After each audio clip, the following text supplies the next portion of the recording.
Galera, para quem já me conhece das outras redes sociais, sabe que eu tô construindo esse recantinho aqui na beira do rio, ó. Aqui futuramente vou fazer meu escritório, vou fazer a cozinha aqui atrás, vou jogar a varanda aqui de lado. E lá para baixo tem o rio, vou limpar tudo aqui. Mas quero mostrar uma coisa para vocês interessante, olha. Isso aqui é um projeto feito de estaquia, né? Isso aqui é siriguela, não sei se vocês conhecem, né? Mas a gente pega um galho da siriguela, corta, coloca no chão. E aí ele vai meio que enraiza lá, né? Meio não, ele enraiza. E aí começa a nascer os primeiros brotos, ó. Vai ficar top demais. O que que eu tô fazendo? Tô regando aqui, ó. Colocando não muita água.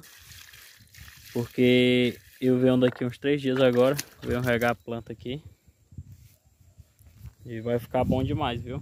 Então se você chegou nesse vídeo aqui, curte, comenta, compartilha. Tamo junto. Chama na bota.